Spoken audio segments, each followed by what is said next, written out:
E a gente recebe aqui em nossos estúdios o vereador eleito Alexandre Xandó. Alexandre, seja bem-vindo aqui em nossos estúdios, nessa entrevista especial para os telespectadores da TV UESB e também para os ouvintes da UESB FM. Eu começo então perguntando, quase 3 mil votos nessa eleição, primeira eleição de Alexandre Xandó, você que teve essa expressividade toda nas urnas aqui em Vitória da Conquista, fala pra gente qual foi o segredo, qual foi o trabalho para chegar nesse número de quase 3 mil votos no primeiro turno aqui em Vitória da Conquista. Alexandre, seja bem-vindo mais uma vez. Olá, Aline. Olá aos nossos ouvintes da UESB FM, aos nossos telespectadores da TV UESB. Para mim, primeiro, é uma grande satisfação estar neste espaço. Eu que sou fruto dessa universidade, da universidade pública, que é gratuita e que é socialmente referendada, que é a UESB. Então, para mim, é sempre um prazer estar nesse espaço.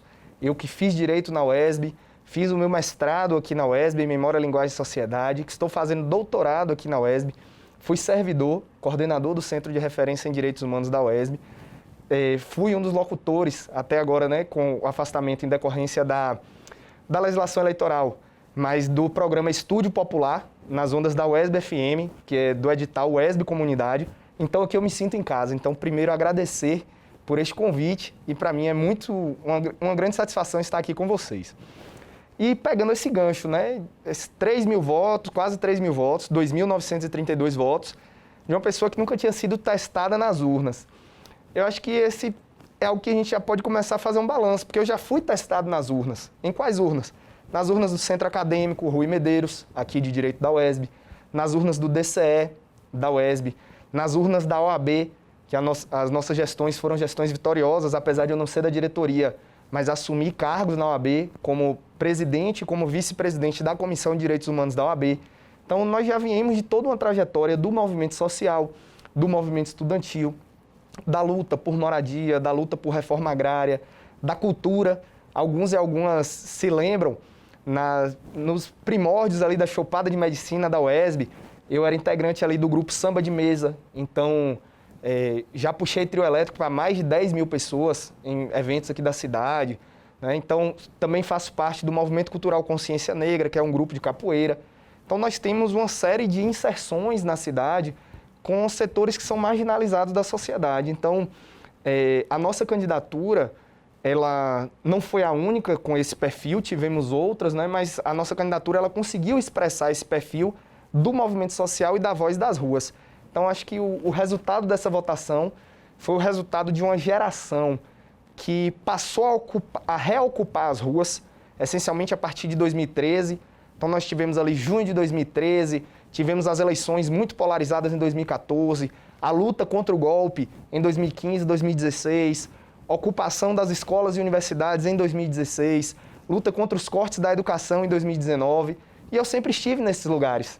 E essa geração, que não é simplesmente uma geração de jovens, é uma geração de pessoas que foram às ruas engajadas em defesa da democracia, não viu uma representação sua na Câmara. Então acredito que a nossa candidatura ela foi reflexo e produto dessa necessidade de uma representação. Agora, Xandó, você foi eleito como o vereador mais jovem, né, que compõe agora a Câmara de Vereadores de Vitória da Conquista. São 21 vereadores, vale lembrar, ressaltar bem isso, com quase 3 mil votos nessa primeira testagem nas urnas, né, como você bem colocou, mas de um trabalho social que vem sendo realizado de muitos anos, de muito tempo, né? E aí vale lembrar que você também, além de advogado, é também professor e militante.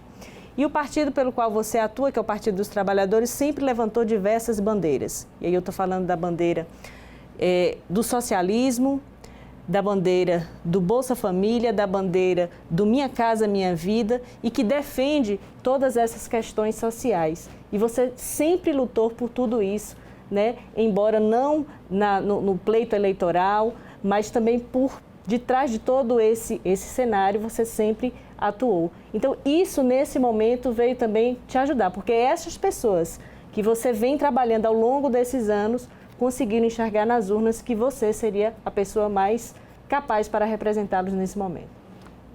Acho que tem uma questão interessante, porque nós vivemos um período das das chamadas pautas identitárias.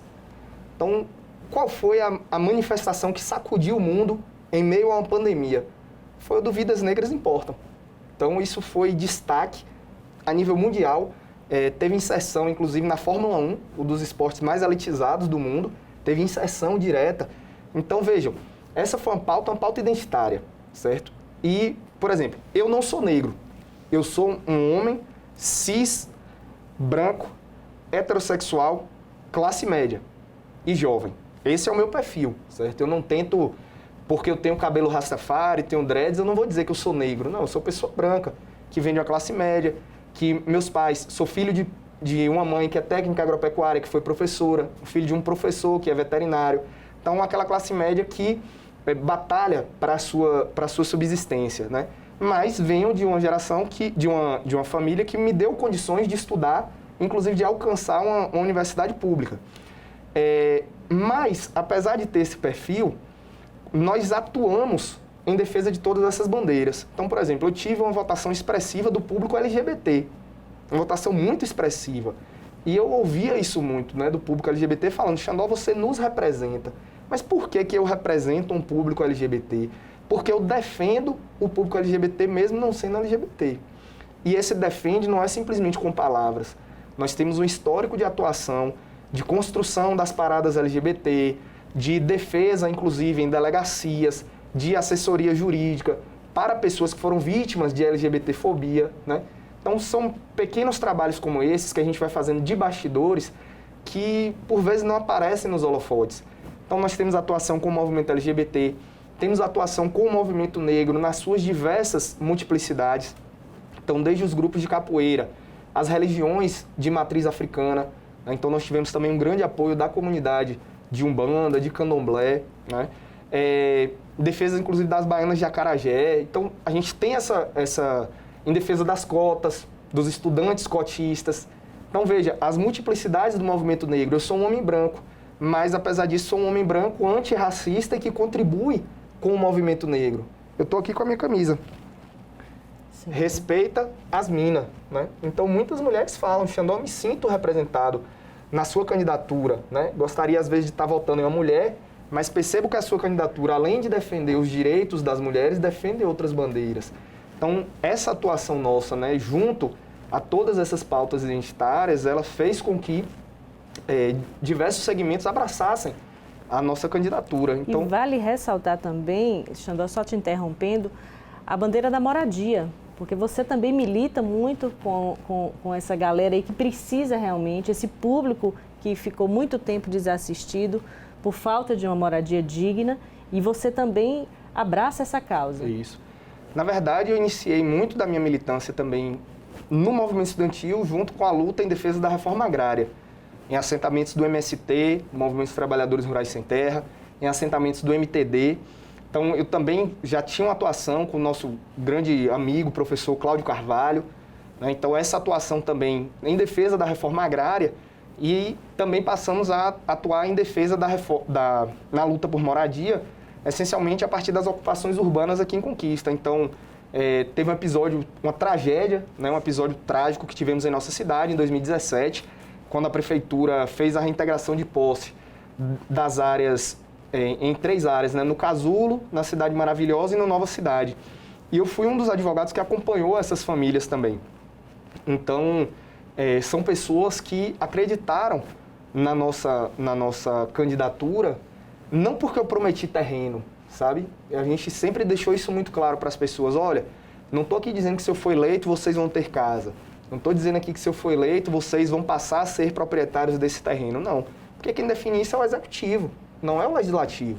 Então, nós também fizemos um processo, Aline, interessante na nossa candidatura, que foi um processo de politização.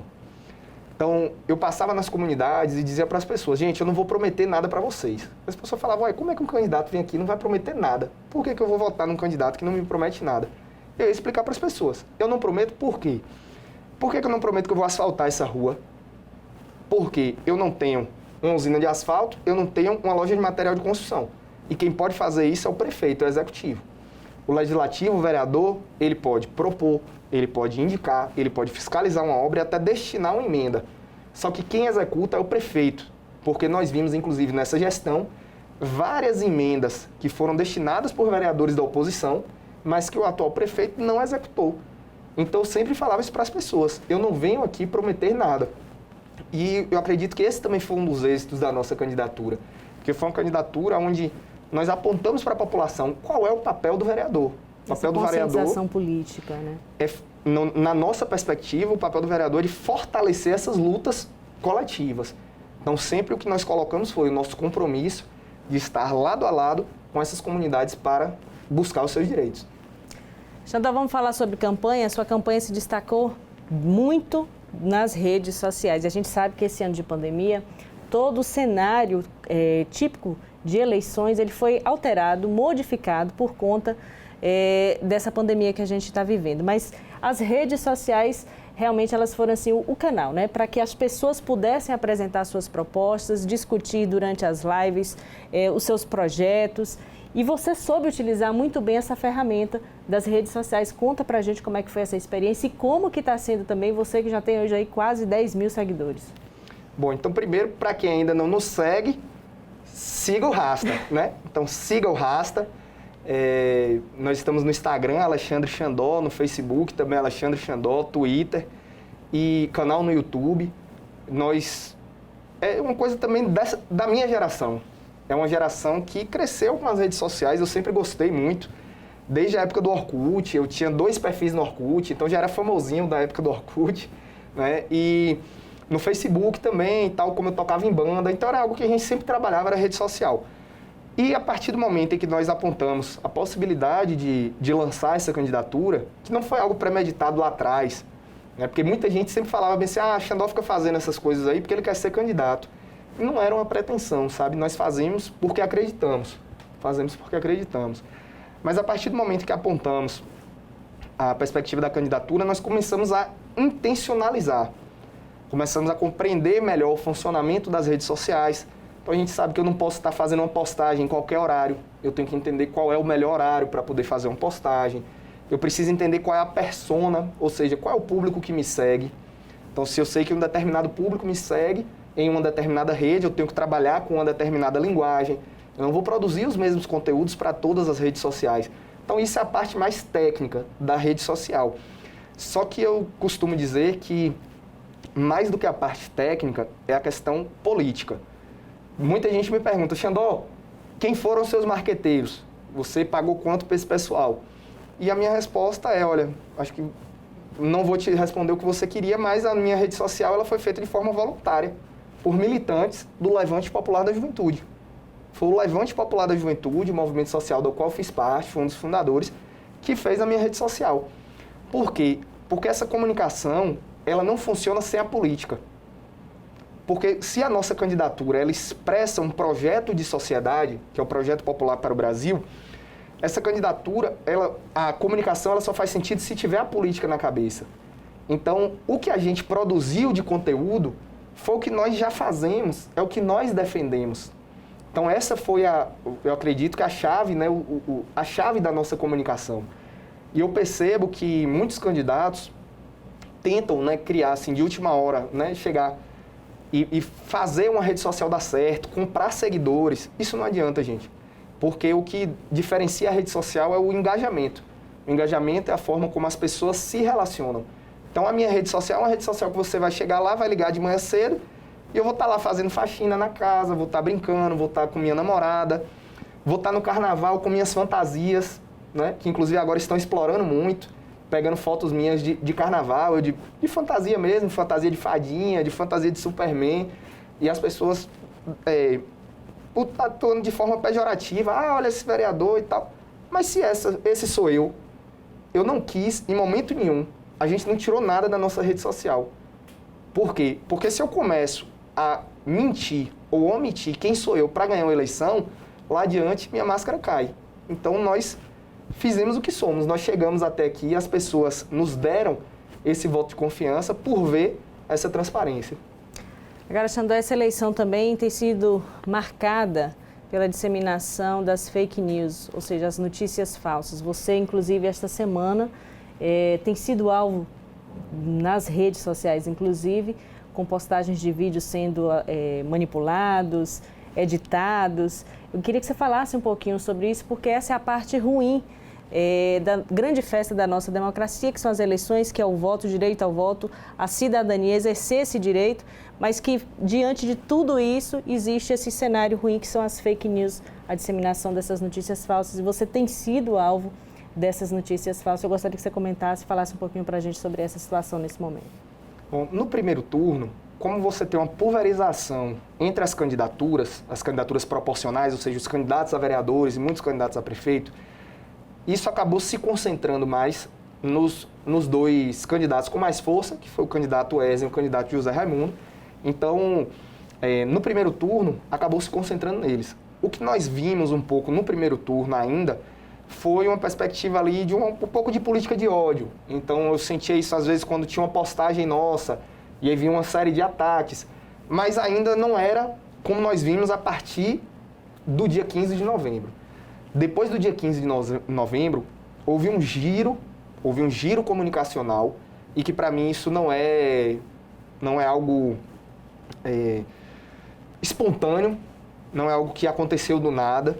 Isso com certeza foi algo concatenado, certo? Então houve aí, com certeza, tem o que a gente está identificando talvez como um gabinete do ódio, certo? E não é necessariamente pessoas que fazem parte da gestão, mas existe um grupo articulado, certo? Que tem trabalhado com essa disseminação de fake news e com ataques à honra das pessoas. Então, se nós formos observar agora, por exemplo, a Aline, que foi uma professora que teve uma monitora, que teve o seu salário cortado enquanto estava grávida, ela fez um vídeo para a campanha do candidato José Raimundo falando sobre essa situação, e ela está sendo atacada, estão divulgando que ela nem servidora não seria.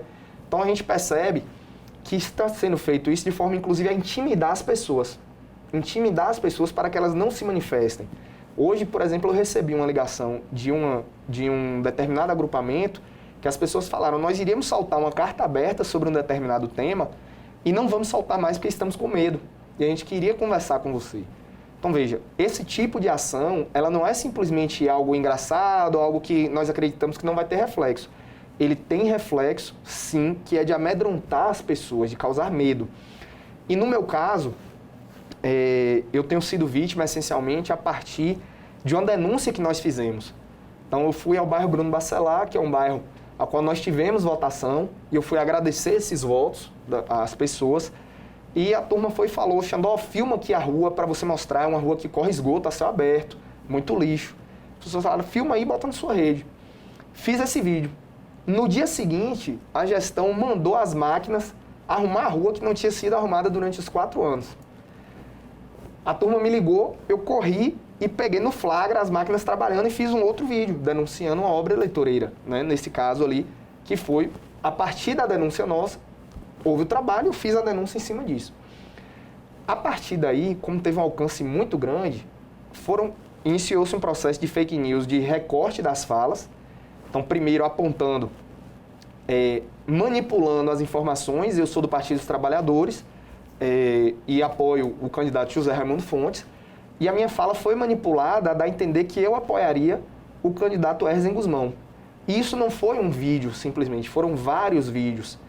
E aí, a partir disso, começaram outras fake news, que eu estaria arrancando adesivos nas casas das pessoas, que eu estaria colando adesivos sem autorização. E começaram a deturpar algumas informações, que chegou no nível de gravidade tão grande que eu já recebi até ameaças, né? Então, a gente já recebeu áudios que as pessoas têm nos mandado de ameaças e muitas agressões a partir dessas distorções que estão acontecendo. Eu já tomei a providência, nós fomos até a Polícia Federal, que é quem tem competência para poder apurar esse tipo de atitude. Os responsáveis com certeza serão identificados, serão punidos. Então, inclusive, quem nos assiste e quem nos escuta, é bom saber que reproduzir esse tipo de conteúdo também é crime, também pode ser alcançado, né? E eu acredito que a população vai precisar ficar muito atenta, porque nessa reta final, com a dificuldade de a justiça trabalhar, a tendência é derrubar esses materiais do ar, a tendência é que as fake news aumentem. Então, o que nós conclamamos à população, independente da sua opção política, porque nós sabemos que existem exageros e equívocos de todos os lados, né? Então, o que a gente conclama à população é que se atente, cheque sempre a veracidade, né? Vá na fonte da notícia e procure veículos de comunicação sério, como são a rádio e a TV UESB. Xandó, vamos falar sobre o futuro, então. A partir de janeiro de 2021, o que a Câmara de Vereadores pode esperar do vereador eleito Xandó?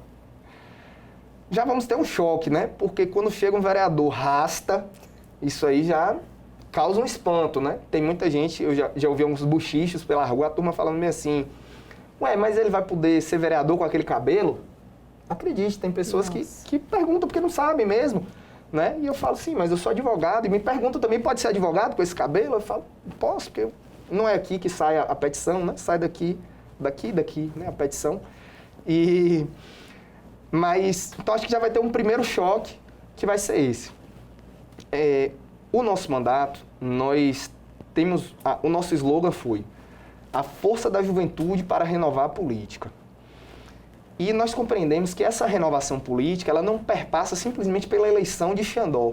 Eu falei isso muito, porque se a renovação política for só Xandó, na próxima eu já não sou renovação, eu não sou mais novidade. Eu já passo a ser mais um das reeleições. Então nós acreditamos que é necessário que haja realmente um processo de participação e de exercício da democracia direta.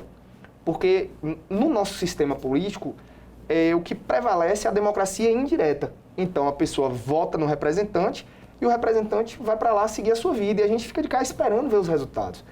Nós queremos fazer um processo inverso. Então nós queremos estimular um mandato realmente popular, com plenárias permanentes, ouvindo os segmentos sociais. Então isso é um compromisso do nosso mandato. Uma ideia que nós temos é o Parlamento Jovem. Nós queremos criar um projeto de lei em que nós buscaremos trazer os estudantes das escolas para adolescentes, né, jovens e adolescentes, para virem uma vez por ano na Câmara atuar como se fossem vereadores, discutir projetos, fazer votações, entender qual é o papel do legislativo. Com isso, nós incentivamos que essa juventude ela se interesse pela política. E aí, algumas pessoas falavam assim, mas Xandó, ao fazer isso, você pode estar criando uma cobra que vai te comer lá na frente, você vai criar alguém ali, talvez uma liderança, que pode tirar a sua vaga lá na frente. E eu respondi da seguinte forma, se isso acontecer, eu vou ficar muito feliz, que eu vou ter certeza que o nosso projeto surtiu efeito. A nossa ideia é essa, é realmente uma renovação política, não é só Xandó, nós precisamos trazer a população para esse espectro da política. Outras duas iniciativas que nós queremos implantar na Câmara, que vai depender, claro, dos pares, porque são projetos que precisam de votação dentro da Câmara. Nós temos um que dialoga diretamente aqui com a nossa universidade e com as outras, que é o prêmio Conhecimento que Conquista. Nós queremos propor a criação de um prêmio permanente na Câmara de Vereadores para que as pesquisas, monografias, dissertações, teses, artigos científicos que discorram sobre problemas da nossa realidade, da realidade local de Vitória da Conquista. Então, pesquisas sobre esses temas, eles sejam trazidos para o Legislativo, sejam analisados e nós façamos uma premiação para aqueles que julguemos que sejam melhores. E a partir disso, qual é o benefício disso? Primeiro, que nós vamos fazer com que o conhecimento da universidade, que por vezes fica aqui preso e não chega até o poder público, ele vai chegar. E por outro lado, nós vamos reconhecer e incentivar que outras pessoas possam produzir conhecimento sobre os problemas locais, sobre os problemas da nossa realidade. Então esse é um segundo projeto que nós buscaremos implementar na Câmara. E o terceiro é o Observatório da Violência. A violência é um problema que atinge a todas as camadas sociais e que é muito distante da população. Nós só acompanhamos pelos blogs, mataram um, morreu um de cá, mas a gente não tem dados concretos sobre a segurança pública. Até para encontrar esses dados no site da Secretaria de Segurança Pública do Estado, é bem complicado. E a gente vai ter de determinados delitos. Mas se a gente for fazer uma pesquisa aqui hoje, em Conquista, quantos crimes de racismo aconteceram em Conquista aqui nos últimos 10 anos? Nós não vamos descobrir. Não iremos descobrir. Quantos crimes de LGBTfobia nós tivemos? Desses crimes, quantos foram solucionados? Quantos se tornaram processo? A população não sabe. Então, nós queremos criar um observatório da violência da Câmara, com participação do Legislativo, Judiciário, Executivo, das forças policiais, dos movimentos sociais, das universidades. Nós queremos, da OAB, Ministério Público, Defensoria, agrupar esses diversos segmentos para que possamos produzir estudos sobre a violência, porque nós sabemos que a questão de segurança pública é atribuição do governo do Estado e não do município. Mas existem ações que o município pode fazer se ele souber a razão desses seus problemas. E, inclusive, nós estamos à véspera de implantação de uma guarda municipal que a população ainda não tem tanto conhecimento de como vai funcionar. Quem vai fiscalizar essa guarda municipal? Como está sendo esse treinamento? Quais vão ser as atribuições? Isso ainda não está claro para a população. E eu acredito que o observatório vai nos ajudar a ser esse espaço. São projetos que para alguns são polêmicos, vai incomodar alguns determinados segmentos, porque nós iremos democratizar a Casa do Povo. Mas esperamos que possam ser projetos aprovados, que a gente possa ampliar a participação popular. Xandó, muito obrigada pela sua participação aqui na TV UESB, trazendo aqui para a gente informações sobre o seu mandato, né, a partir de 2021. Ele que foi eleito com mais de quase 3 mil votos, na verdade, aqui em Vitória da Conquista, sendo o vereador mais jovem eleito aqui para a Câmara de Vereadores de Vitória da Conquista. Muito obrigada pela sua participação mais uma vez. Nas suas considerações finais, então, eu te peço aí para deixar a sua mensagem para os seus eleitores. Bom, eu queria primeiro agradecer aos nossos eleitores que acreditaram, aos nossos eleitores que nos abraçaram e que carregaram a nossa campanha por toda a cidade. Foi um processo muito bonito de ver nos conjuntos do Minha Casa Minha Vida, nas periferias da cidade, os estudantes, professores, servidores públicos. Foi um grande mutirão, nós sempre falávamos isso. Nós estamos construindo um grande mutirão. Então, agradecer a esses eleitores que acreditaram no nosso trabalho, zona urbana e zona rural, assentamentos também de reforma agrária. E dizer o seguinte, nós queremos que vocês continuem conosco, porque para esse mandato ser de fato popular, ele precisa ter a participação das pessoas. Então, nós queremos que vocês não abandonem a gente, que não parem por aqui, que continuem conosco para a construção desse mandato. Esse é o primeiro recado. Segundo, agradecer pelas mensagens de carinho que eu tenho recebido por toda a cidade. Então, vejo muita gente falando, olha, eu não votei em você, mas fiquei muito feliz com a sua vitória. Então, é um fenômeno que não é só de Conquista, porque como nós temos uma atuação regional, então tem gente da região toda, de todo o estado, na verdade, muito feliz com essa vitória e que só foi possível graças a essas mobilizações. E, por fim, conclamar aos ouvintes, aos espectadores, que busquem se interessar pela política. A política precisa ser esse espaço de participação. Muita gente fala, é difícil você entrar na política sem ter algum cacique por trás, se você não tiver recurso. E nós provamos que é possível. Nós fizemos uma campanha com muita doação voluntária, que foi a base de sustentação da nossa campanha, né? Que foi uma candidatura muito militante mesmo, as pessoas chegavam, o que é que eu posso fazer hoje? Eu vou ter tal e tal dia aqui da semana, eu vou ter esse turno do meu dia para poder ajudar vocês. Então, as pessoas realmente se mobilizaram. E se nós conseguimos fazer isso, significa que é um exemplo. E principalmente para os jovens, né? Os jovens precisam se interessar mais pela política. E eu acredito que o nosso exemplo, enquanto um jovem eleito, ele vai instigar e incentivar outros e outras jovens a virem fazer parte também desse espectro. Muito obrigada, Xandó. Você acabou de conferir uma entrevista especial com Alexandre Xandó, vereador eleito de Vitória da Conquista, o vereador mais jovem eleito para a Câmara de Vereadores a partir de janeiro de 2021. Um forte abraço e até a próxima.